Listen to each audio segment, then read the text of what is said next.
सभी albumin protein जो होते हैं वो एक तरह के होते हैं, ग्लोबुलिन कई तरह के होते हैं, आईजीजी, आईजीडी, आईजीए, आईजीएम, ठीक है ना बेटा, है ना, ठीक, तो कई तरह के होते हैं, आईजीए। फाइब्रोनोजन एक तरह के होते हैं, प्रोथ्रोम्बिन एक तरह के होते हैं। तो कौन सा प्लाज्मा प्रोटीन ऐसा है जो मल्टीपल टाइप का होता है? तो याद रखिएगा, आंसर इज दैट कि globulin is the plasma protein that is multiple type, कई तरह के होते हैं। अब देखो ये एक एमसीक्यू यहां बन गया, ठीक है, सही क्रम में जमाइए प्लाज्मा प्रोटीन को, सबसे अधिक albumin, globulin, fibrinogen and prothrombin, ठीक है। कौन सा प्रोटीन प्लाज्मा प्रोटीन में सबसे अधिक होता है? वो एल्बुमिन। कौन सा सबसे कम होता है? प्रोथ्रोम्बिन। यदि ऑप्शन में नहीं है तो फाइब्रिनोजन, ठीक है। मॉलिक्यूलर वेट की बात करें तो सबसे हैवी प्लाज्मा प्रोटीन कौन सा है? वो है fibrinogen is the heaviest, 3,40,000 Dalton, ठीक है। एल्बुमिन कितना होता है? 69,000 डाल्टन, और ग्लोबुलिन होता है 90,000 से लेके 1,56,000 डाल्टन, ठीक है ना, क्लियर। तो सबसे heaviest protein in blood plasma is fibrinogen. इसी सब एमसीक्यू है, जितना मैं बता रहा हूं दीज ऑल आर एमसीक्यूज, आपको बता रहा हूं मैं, ठीक है। फिर एल्बुमिन प्रोटीन कहां बनता है? लिवर में बनता है, ठीक है। फाइब्रिनोजन कहां बनता है? लिवर में बनता है। प्रोथ्रोम्बिन कहां बनता है? लिवर में बनता है, ठीक है। और ग्लोबुलिन कहां बनते हैं? ग्लोबुलिन प्रोटीन जो होते हैं वे लिवर में बनते हैं, एक्सेप्ट गामा ग्लोबुलिन जो होता है वो कहां बनता है? लिम्फोइड टिश्यू के अंदर बनता है बेटा, ठीक है। तो ग्लोबुलिन होते हैं वो प्रोटीन जो है ग्लोबुलिन, नॉर्मल ग्लोबुलिन प्रोटीन बनते हैं कहां पर? लिवर में। उन्हीं प्रोटीन को मॉडिफाई करते हैं लिम्फेटिक टिश्यू, और प्लाज्मा सेल्स मॉडिफाई करती है, और फिर इम्यूनोग्लोबिन जो है वो आईजीजी, आईजीए उनको बनाते हैं, ठीक है ना, क्लियर। फिर मेन फंक्शन क्या है एल्बुमिन का? ऑस्मोटिक प्रेशर को मेंटेन रखना। ग्लोबुलिन का होता है कि डिफेंस सिस्टम का रोल प्ले। देखो यार, अब इसमें से ग्लोबुलिन की भी दो कैटेगरी है, एक नॉर्मल ग्लोबुलिन प्रोटीन जो एंजाइमेटिक फंक्शन में काम करते हैं, और एक होते हैं बेटा इम्यूनोग्लोबुलिन जो लिम्फोइड टिश्यू बना रहे हैं, जो बीटा सेल्स हमारी होती है, ठीक है। तो जो इम्यूनोग्लोबिन होते हैं बेटा, वो क्या काम करते हैं? वो डिफेंस में काम करते हैं बॉडी के इम्यून सिस्टम में, ठीक है। फाइब्रिनोजन ब्लड क्लॉटिंग, और प्रोथ्रोम्बिन ब्लड क्लॉटिंग। तो एक सिंगल चार्ट से मल्टीपल एमसीक्यू के आंसर हमें यहां पे दिखाई पड़ रहे हैं। एक सिंगल चार्ट है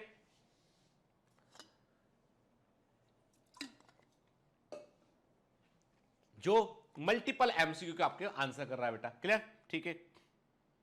फिर प्लाज्मा के अंदर स्मॉल अमाउंट में बेटा मिनरल्स होते हैं, जैसे कि sodium ion, calcium ion, magnesium, bicarbonate, chloride के। अब ये बाइकार्बोनेट कहां से आया? याद करो, breathing and exchange of gases, bicarbonate, chloride shift, याद है ना, क्लोराइड शिफ्ट, हैमबर्गर शिफ्ट, याद है? ये सब क्या था? वही तो है ये सब आयन, ठीक है ना।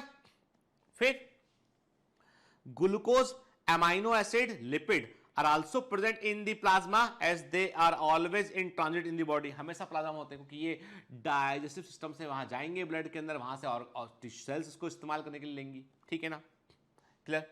फिर फैक्टर्स, देखो ये जो मैंने बताया, जितनी चीजें मैंने बताई ना, वो सब एनसीईआरटी में लिखी हुई है बेटा। इसको बस समझना कि सर ने पता नहीं क्या क्या बता दिया। अरे बेटा सब एनसीईआरटी में बिटवीन आप पढ़ो ना, एक लाइन में कई मतलब निकलते हैं उसके। फैक्टर्स फॉर कोगुलेशन और clotting of blood are also present in the plasma in inactive form, मतलब इसको एक्टिव करने के लिए you need coagulation cascade required for activation, मतलब एक लंबी सी साइकिल, एक बड़ी सी चेन रिएक्शन, कैस्केड रिएक्शन करनी पड़ती है हमें। कैस्केड होता है एक बड़ी सी multiple chain, multiple level chain के, उसको हमें कैस्केड होता है नेटवर्क के समान है, एक चेन चलानी पड़ती है, एक्सट्रांसिक पाथवे, इंट्रांसिक पाथवे, तब जाके वो ब्लड क्लॉट होने का फैक्टर एक्टिव होते हैं। यदि अपने आप एक्टिव हो गए ना तो बड़ी प्रॉब्लम है। आपको बता दूं मैं वाई कोविड-19 इज सीरियसली। अब सुनिएगा बात बड़े ध्यान से, अभी छोड़ो इसको, एक पते की बात करते हैं, सुनते हैं। क्यों कोविड-19 एक खतरनाक बीमारी है? क्यों कोरोना वायरस का इंफेक्शन दुनिया में इतने लोगों को, लाखों लोगों को मार दिया? आपको पता है इटली में जब लाखों लोग मर रहे थे, तो चूंकि इपिडेमिक थी, कोई भी उस बॉडी का पोस्टमार्टम नहीं कर रहा था। पैक करते थे बॉडी को और जला आते थे, या उसको गड़ा आते थे, या उसको ताबूत में डालकर दफना दिया करते थे। कुछ डॉक्टर थे इटली के, उन्होंने परमिशन मांगी कि हमको पोस्टमार्टम करके देखना है कि लोग इतने क्यों मर रहे हैं। 10% के आसपास डेथ रेट था इटली में, पता है आपको? ओल्ड पॉपुलेशन काफी दिखती, इन्फेक्शन बहुत तेज फैला वहां पे। सरकार ने परमिशन नहीं दी, इटली की गवर्नमेंट ने। फिर परमिशन मिला उन्हें, तो उन्होंने मालूम क्या पाया? उन्होंने पाया ये हार्ट अटैक के समान काम कर रहा है, ये ब्लड वैस्कुलर डिजीज है, ये आर्टरीज के अंदर ब्लड को क्लॉट कर रहा है।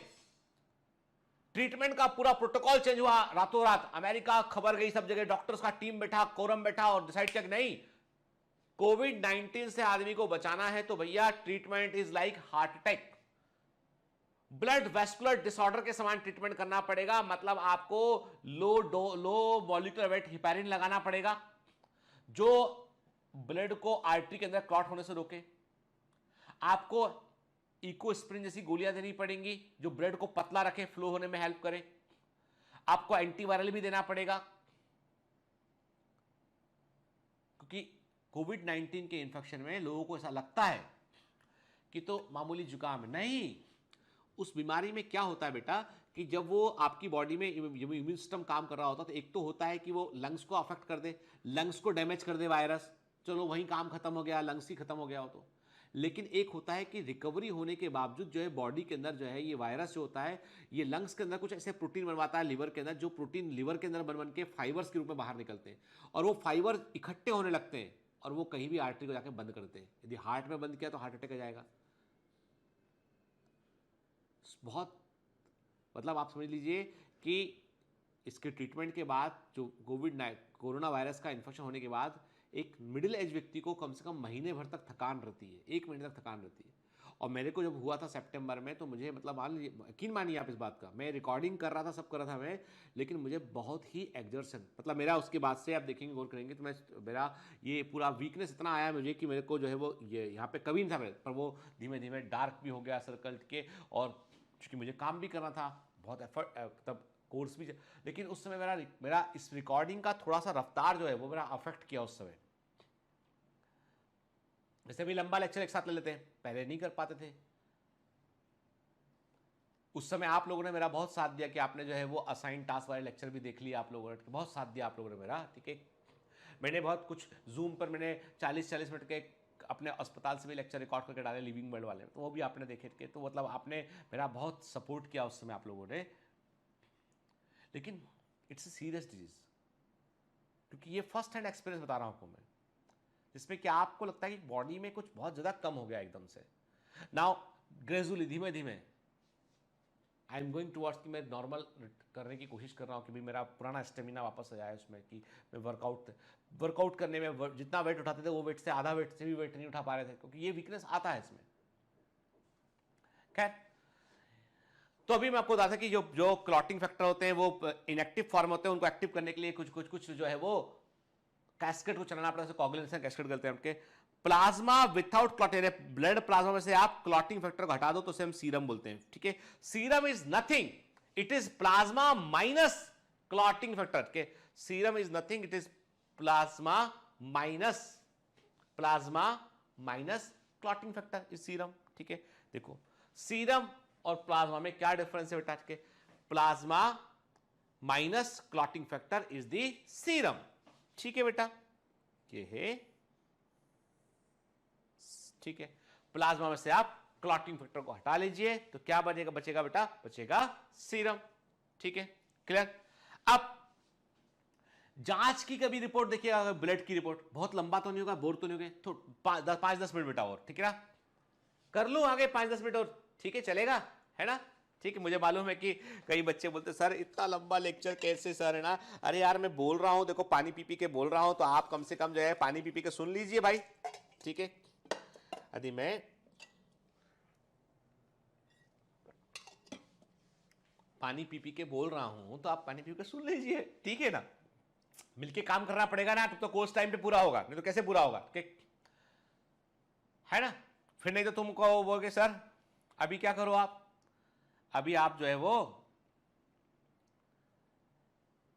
कुछ शॉर्टकट मार दो, ठीक है, मार सकते हैं बेटा, लेकिन मेरा हृदय है ना कि अपने बच्चे, देखो तुम्हारी जगह थी, मेरा खुद का बेटा होता है, पढ़ता है इस समय, छोटा है भी तो वो, ठीक है, मैं खुद पढ़ता तो मैं जो चीज़ें मैं अपने बच्चे के लिए, अपने घर के लिए, अपने क्लोजेस्ट व्यक्ति के लिए करता, वही मैं आपके लिए करता हूँ। आप मुझसे दूर नहीं है बेटा, आप मेरे बिल्कुल पास हैं, आप मेरे बहुत क्लोज हैं। इसलिए जब आप कुछ ऐसी बात करते हैं ना जो अच्छी नहीं है, सही नहीं है ना, दिल दुखी आता है अंदर से दिल दुख जाता है अंदर से।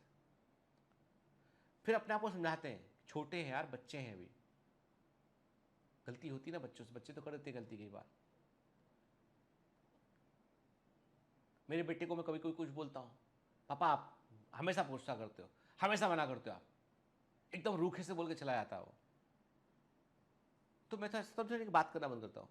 आप लोग भी ऐसा कभी कभी आप कुछ बोल दिया, कुछ हो गया, ठीक है तो आप बच्चे सी ना, मतलब मेरे लिए तो भैया मेरा मेरा जो आप हम लोग जो जो जिस उसमें है, यहाँ पर मेरा आपका उम्र का तो अंतर है ना भाई, है ना।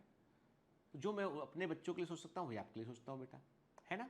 ठीक, इसलिए कम से कम है ना, शिद्दत से ऐसा मानिए बेटा कि आपके पेरेंट्स हैं, उसके अलावा कहीं जीवन में एक छोटा स्थान मेरे को दीजिए, छोटा स्थान, मुझे बहुत ज़्यादा जगह नहीं चाहिए, कुछ समय के लिए जगह चाहिए आपके दिल में, दिमाग में, जहाँ पर मैं कुछ परिवर्तन कर सकूँ बेटा। ये कोचिंग थोड़ी ना है, ये परिवर्तन है, ये बहुत बड़ा परिवर्तन है। ये उसकी शुरुआत में, ये शुरुआती चीज़ है, ये तो बहुत बड़ा परिवर्तन है। हमको नहीं बनना दुनिया का सबसे बड़ा कोचिंग, हमको दुनिया का सबसे बेहतर हेल्थ केयर सिस्टम इंडिया में खड़ा करना है, उसके बीज हैं आप सब, ठीक है। इसलिए पढ़ने में हिम्मत दिखाइए। करता हूं खत्म, घबराइए मत के। अब देखो ब्लड का रिपोर्ट देखोगे आप, उस पर लिखा होगा हिमेटोक्रिट वैल्यू, समझ जाना कि बोल रहा है वो कि उसमें कितना रेड सेल है। मैंने कहा था 44% के आसपास ब्लड के अंदर क्या होता है, वो आरबीसी होता है, रेड ब्लड सेल के। यहां पे 45% लिखा है, ठीक है ना, 44 मान लेते हैं। हिमेटोक्रिट वैल्यू जो है बतलाता है कि आपके ब्लड के अंदर आरबीसी का अमाउंट कितना है, ठीक है। प्लाज्मा क्या बतलाता है, प्लाज्मा बतलाता है कि ब्लड के अंदर कितना फ्लूइड कंटेंट है। सीरम क्या बतलाता है, सीरम बताता है कि भैया ब्लड को जमा दिया हमने, क्लॉट कर दिया, उसके बाद कितना फ्लूइड कंटेंट बचा, मतलब प्लाज्मा माइनस क्लॉटिंग फैक्टर, ठीक है, इसलिए सीरम, ठीक है। प्लाज्मा क्या चीज है, सीरम के साथ में आप फाइब्रोनोजन और अदर क्लॉटिंग फैक्टर को आप ऐड कर दो, सीरम प्लस क्लॉटिंग फैक्टर को जोड़ दोगे तो बन जाएगा प्लाज्मा, ठीक है, क्लियर। नॉर्मल वॉल्यूम ब्लड का 5.5 लीटर होता है, प्लाज्मा का 3 लीटर होता है और आरबीसी का 2.5 लीटर होता है नॉर्मल वॉल्यूम, ठीक है, याद रखना। अब ये वैल्यूज दिमाग में डाल लो, ठीक है, ये वैल्यूज दिमाग में डाल लीजिए अच्छे से, क्लियर, ठीक है, पक्का। चलिए, है ना। अब एनसीईआरटी क्या बोलता है, कहता है आप प्लाज्मा समझ लिए हो, अब आते हैं फॉर्म्ड एलिमेंट की बात करते हैं।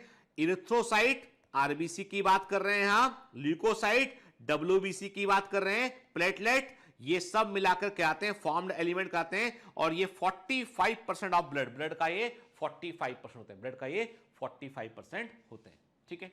चलिए, मतलब अगली क्लास में हमको बात करना है आरबीसी के बारे में, डब्ल्यूबीसी के बारे में, प्लेटलेट के बारे में हमको अगली क्लास में हम बात करेंगे, ठीक है। आज हमने प्लाज्मा अच्छे से समझा, हमने ब्लड क्या है, क्या रोल है उसका, प्रोटीन डिफरेंट टाइप के किस तरह होते हैं उसको हमने समझा, ठीक है। नेक्स्ट तो इस पर बहुत क्वेश्चन बनते हैं आज हमने किया बेटा, ठीक है। मैं आपको दूंगा भी डीपीएस में क्वेश्चन, तो अभी बिल्कुल अटेंटिव रहिए और अच्छे से पढ़िए बेटा, ठीक है। थोड़ी क्लासेस लंबी हो सकती है अभी, क्योंकि कोर्स को टाइम में पूरा करना है मुझे, तो मैं थोड़ा सा एक्स्ट्रा माइल जाऊंगा अपनी ओर से, कोशिश करूंगा बेटा मैं आपकी के, लेकिन आप मुझे प्लीज़ बर्दाश्त कर लेना इस बात को लेके, है ना। और मुझे यदि कष्ट हो रहा हो आपको तो मुझे माफ़ भी कर देना इसके लिए, लेकिन पढ़ना, ठीक है। आप कुछ भी बोल देना, कुछ भी कर सोच लेना, लेकिन आप पढ़ना है ना, आपका निकलना बहुत जरूरी है। All the best.